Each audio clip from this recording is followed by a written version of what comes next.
kursinya ya, dan coba lihat apakah ada sampah di bawahnya. Kalau ada silakan dibawa ke tong sampah ya nak. Ya ya. Baik sudah ya. Baik, sebelum kita memulai pembelajaran hari ini, ibu minta kepada ketua kelasnya untuk membantu doa. Pada Wandi silakan nak. Belum mulai pembelajaran, berdoa mulai. Bismillahirrahmanirrahim. Amin. Baik, semoga dengan membaca doa tersebut, pembelajaran kita hari ini berjalan dengan lancar dan diberkahi Allah Subhanahu wa taala. Baik, Ananda, sebelumnya ibu akan mengambil absensi Anda ya. Wandi, Abdil, Nadia, Hadir, Bu.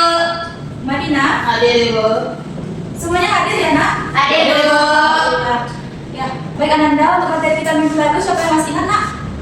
Madina, Tentang penaklukan kota Mekah, Bu. benar sekali ya. Materi kita minggu lalu yaitu tentang Fathu Makkah atau penaklukan kota Mekah.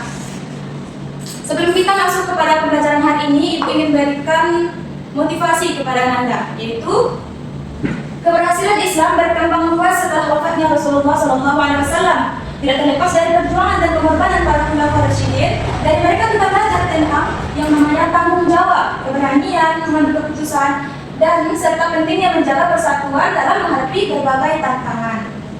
Nah, itu dia terkait motivasinya ya Ananda. Semoga Ananda semua termotivasi dalam belajar untuk hari ini. Materi kita hari ini yaitu tentang perkembangan Islam masa khulafaur rasyidin. Adapun tujuan pembelajaran kita hari ini yaitu Anda semuanya dapat menganalisis biografi khulafaur rasyidin dan substansi dan strategi dakwah Abu Bakar As-Siddiq, Umar bin Khattab, Utsman bin Affan, dan Ali bin Abi Thalib. Dan Anda semua mampu meneladani nilai kepemimpinan khulafaur rasyidin dalam kehidupan sehari-hari.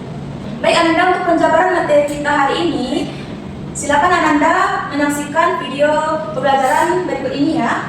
Silakan disimak ya Anda. Bismillahirrahmanirrahim. Assalamualaikum warahmatullahi wabarakatuh. Yang pertama yaitu mengenal Khalifah Abu Bakar As-Siddiq. Biografi beliau yaitu nama lengkap Abu Bakar As-Siddiq yaitu Abdullah bin Abi Quhafah At-Taimi. Beliau lahir di Makkah sekitar tahun 573 Masehi. Beliau adalah sahabat terdekat Rasulullah SAW. Beliau adalah orang dewasa pertama yang memeluk Islam. Beliau menemani Rasulullah saat hijrah ke Madinah. Adapun keteladanan dari sifat beliau yaitu sesuai dengan nama beliau yaitu As-Siddiq, yaitu jujur, amanah, rendah hati, sibuk mempertahankan ajaran Islam.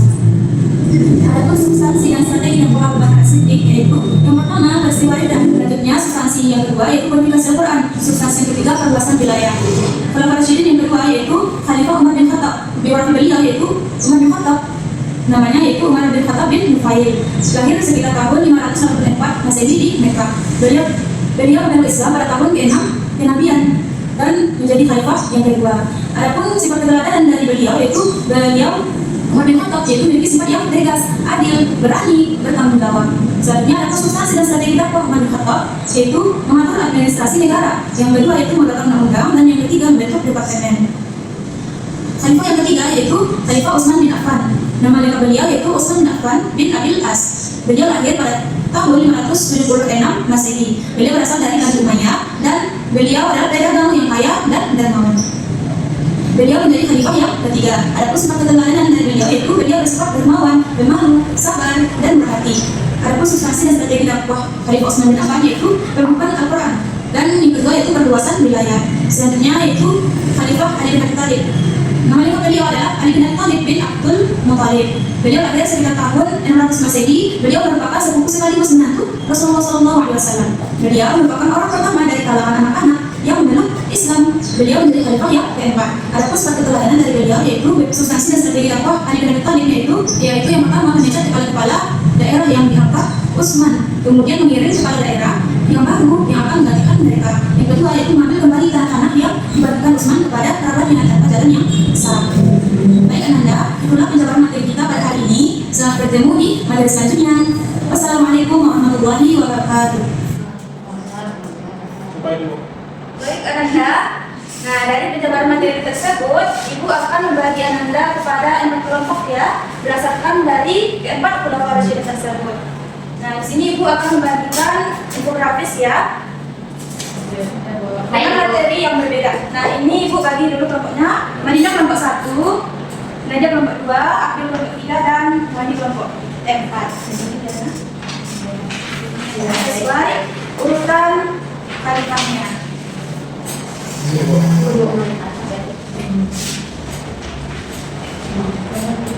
Baik Ananda, dari pendapat materi tadi Ibu akan memberikan pertanyaan kepada Ananda. Nah, ini namanya metode think pair share ya. Nah, jadi Ibu berikan dulu pertanyaan kepada Ananda berdasarkan materi yang sudah Ibu jabarkan.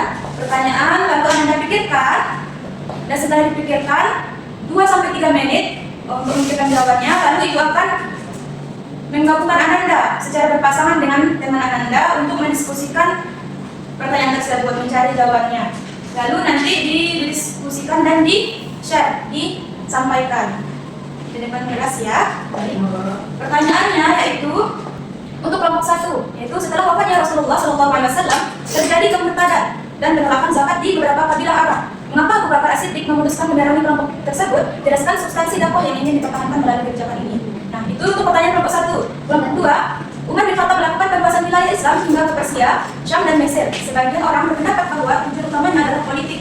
Nah, analisislah apakah keperluan wilayah tersebut semata-mata untuk politik. Jelaskan hubungan antara perluasan wilayah dan strategi dakwah Islam pada masa Umar. Untuk pertanyaan kelompok 3 yaitu Khalifah Utsman bin Affan, yaitu memerintahkan penyusunan dan penyebaran mushaf standar, yaitu Al-Quran Utsmani, mushaf Utsmani. Mengapa kebijakan ini dianggap sebagai salah satu strategi dakwah paling penting dan apa dampaknya jika kebijakan ini tidak dilakukan? Dan yang keempat itu Khalifah Ali bin Abi Thalib. Pada poin keempat, pertanyaannya, pada masa Ali bin Abi Thalib itu terjadi berbagai konflik internal seperti perang Jamal dan perang Siffin. Jika Anda menjadi penasihat Ali bin Abi Thalib, strategi dakwah apa yang akan direkomendasikan untuk menjaga persatuan umat? Dan bandingkan dengan langkah yang benar, yang benar-benar Anda ambil, dan bandingkan dengan langkah yang benar-benar diambil oleh Ali bin Abi Thalib. Nah itu dia pertanyaannya ya nak.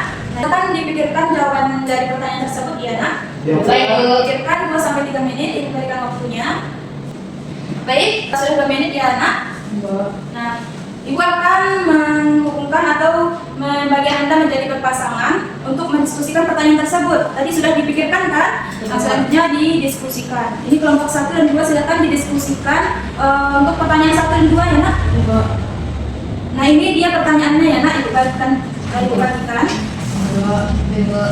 Tadi ini kelompok 1 dan 2 ya nak. Jadi Khalifah siapa tadi Abu Bakar As-Siddiq dengan Umar bin Khattab. Silakan didiskusikan untuk jawabannya ya.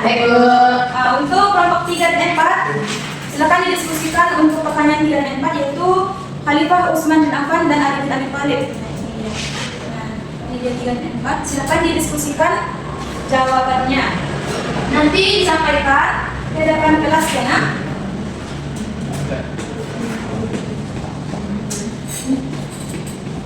Sudah? Kelompok 1. Nah, jadi meskipun mendiskusikannya 2 orang, tetap untuk menampilkannya per orang ya. Ini kelompok 1, silakan ditampilkan, disampaikan. Ya, silakan ditampilkan tentang pertanyaan Abu Bakar As-Siddiq. Baik teman-teman.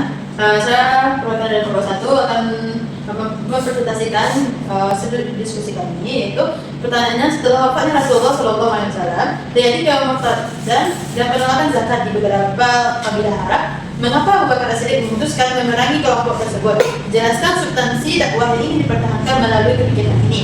Jawabannya, Abu Bakar memerangi kelompok tersebut untuk menjaga persatuan umat Islam dan menegakkan kewajiban zakat bagi rukun Islam sebagai rukun Islam. Substansi dakwah yang dipertahankan adalah kemudian akidah, ketaatan kepada Allah dan Rasul, serta menjaga keutuhan umat Islam. Baik, luar biasa ya nak. Bagaimana? Ayo berikan dulu hapus kepada temannya. Jadi bagaimana menurut pendapat masing-masing kelompok untuk jawaban kelompok 1? Betul. Ya. Jawabannya yang bagus ya nak. Nah silakan untuk kelompok 2 menyampaikan hasil jawabannya. Baik Bu, di sini kami kelompok 2 ingin mempresentasikan hasil diskusi kami, yaitu Umar bin Khattab melakukan perluasan wilayah Islam hingga ke Persia, Syam, dan Mesir. Sebagian orang berpendapat bahwa tujuan utamanya adalah politik. Jadi analisislah apakah perluasan wilayah tersebut semata-mata untuk politik. Jelaskan hubungan antara perluasan wilayah dan strategi dakwah Islam pada masa Umar. Nah, Jawabannya itu tidak hanya untuk politik, Bu. Perluasan wilayah juga membuka akses dakwah Islam ke berbagai bangsa, melindungi umat Islam, dan menciptakan masyarakat yang adil. Nah, strategi dakwah umat memadukan antara ekspansi, keadilan sosial, dan toleransi terhadap penduduk setempat, sehingga Islam dapat diterima dengan damai. Terima kasih untuk kelompok kedua. Berikan aplaus kepada kelompok kedua. Bagaimana pendapat kelompok yang lainnya terhadap penampilan kelompok kedua? Mantap. Bagus. Baik, selanjutnya kelompok tiga. Silakan disampaikan jawabannya. Silakan maju nak. Ya, sini. Saya maaf itu. Ya, tidak. Usman bin Affan memerintahkan penyusunan dan penyebaran pesan standar Al-Quran Usmani. Mengapa kebijakan ini dianggap sebagai salah satu strategi dakwah paling penting? Apa dampak jika kebijakan ini tidak dilakukan? Jawabannya itu, kebijakan ini menjaga kemudian ayat-ayat Al-Quran agar tidak terjadi perbedaan bacaan yang dapat menimbulkan perpecahan umat. Jika tidak dilakukan, perbedaan bacaan dapat berkembang menjadi perpecahan akidah dan melemahkan persatuan Islam. Baik, terima kasih kepada kelompok tiga. Berikan aplaus kepada kelompok tiga. Bagaimana pendapatnya untuk kelompok tiga? Sangat bagus sekali. Nah, jadi kebijakan ini menjaga pemurnian ayat-ayat Al-Quran dari kegiatan apa tadi? Penyusunan dan penyebaran Al-Quran. Selanjutnya kepada kelompok 4, silakan Majina. Ibu. Langsung jawab aja. Ya. Baik, jawaban dari kelompok 4 kami diskusikan tadi. Hasilnya itu strategi yang dapat direkomendasikan, itu mengedepankan musyawarah, dialog, pendekatan persuasif, melibatkan ulama, dan mengutamakan kepentingan umat. Ali bin Abi Thalib juga mengutamakan keadilan dan musyawarah, namun kondisi politik yang sulit membuat beberapa konflik tidak terhindarkan. Baik, terima kasih pada kelompok 4. Berikan aplaus. Bagaimana menurut kelompok yang lainnya penampilan kelompok 4? Mantap. Bagaimana? Bagus, Bu. Bagus, Bu. Baik, penampilan yang bagus ya dari keempat kelompoknya, dan juga sudah mendiskusikan dengan temannya dan memikirkan jawabannya dengan baik. Selanjutnya kita masuk kepada kegiatan pick and point ya nak. Ya, Ibu akan menunjukkan poin-poin di sini. Nah, jadi masing-masing kertas ini dengan poin yang berbeda-beda. Jadi nanti tugas Ananda mengambil poin-poin ini dengan mata tertutup ya. Nah, Ibu sampaikan dulu bagaimana proses kegiatan dari pick and point ini. Jadi Ibu akan membagi Ananda kepada 4 kelompok, dan Ananda silakan memilih bebas poin-poin yang di depan ini. Poin-poin ini berisi pertanyaan, dan Ananda silakan nanti bebas memilih yang mana, tetapi dengan mata yang tertutup. Ibu. Baik. Ibu. Oke. Kepada kelompok 1 tadi silakan maju nak. Dia tutup mata dan ambil salah satu dari poinnya. Dari sini nak. Baik, tutup matanya. Ya, pilih yang mana saja. Yang ini, Bu. Nah, diintip ya nak. Bu, ini Bu. Tidak. Baik, silakan duduk ya nak. Silakan baca. Ya, silakan baca pertanyaannya. Jadi nanti Ananda jika sudah mendapatkan pertanyaan, Ananda menjawabnya dalam bentuk mind mapping ya. Oke, Bu. Kelompok 2 silakan maju mana? Ya. Yang ini, Bu. Dan silakan kerjakan mind mappingnya nak. Ya. Selanjutnya kelompok 3. Naik. Maju.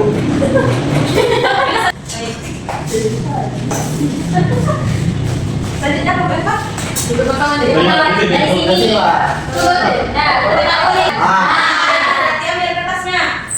Ambil Ambil kertasnya. bukan sih. Oke. Oke, kalau Cina ya. Silakan kerjakan mind mappingnya nak. Baik, Bu. Bagikan kertasnya. Baik, Bu. Silakan digambar mind mappingnya sesuai dengan pertanyaannya. Jawab. Silakan dijawab pertanyaannya ya dalam bentuk mind mapping. Oke, Bu. Ini baik, silakan kepada kelompok 1 maju nak, atau di tempat kursinya saja. Silakan ya. Maaf, Abu Bakar As-Siddiq mengurangi kaum murtad dan menolak zakat setelah wafatnya Rasulullah SAW. Jawabannya untuk menjaga persatuan umat Islam, mempertahankan kemudian dari Islam dan menegakkan kewajiban zakat sebagai salah satu rukun Islam. Baik, bagus sekali ya nak. Berikan aplaus kepada kelompok 1. Nah, kepada kelompok 2. Baik Bu, apakah tujuan Islam akan melakukan standarisasi mushaf Al-Quran? Bahwa yaitu untuk menyatukan bacaan Al-Quran di seluruh wilayah Islam dan mencegah terjadinya perbedaan yang dapat menimbulkan perpecahan umat. Baik, berikan aplaus kepada kelompok 2. Kepada kelompok 3. Ya, kepemimpinan apa yang paling lancar dari kesepakatan dalam pengembangan Islam, yaitu keadilan, ketegasan, dan tanggung jawab dalam mengelola pemerintahan serta melayani rakyat. Baik, berikan hapus pada kelompok 3. Kelompok 4. Ini dari keempat yaitu sebutkan satu substansi apa yang sama pada masa Abu Bakar, Umar, Utsman, dan Ali.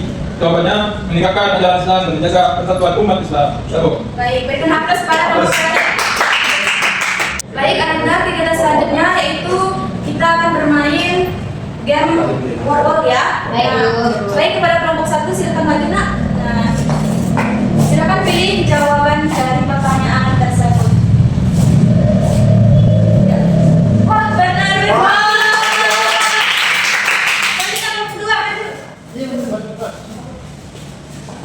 Abu Bakar menjabat sebagai khalifah selama ini, Bu. Selanjutnya kelompok 3. Ini obat menjadi khalifah adalah melalui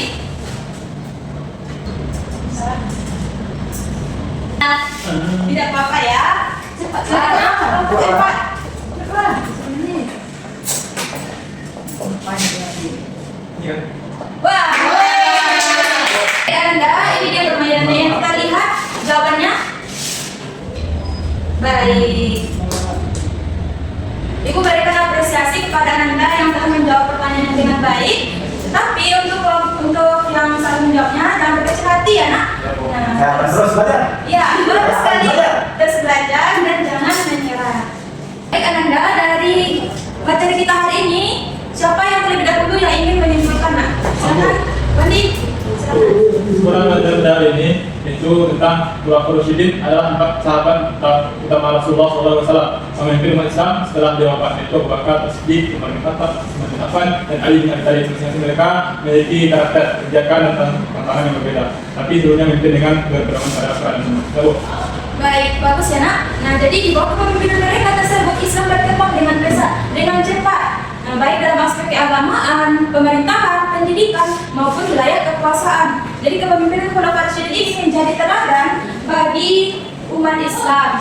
Baik karena mengutamakan keimanan, kejujuran, musyawarah, tanggung jawab serta pengabdian kepada umat.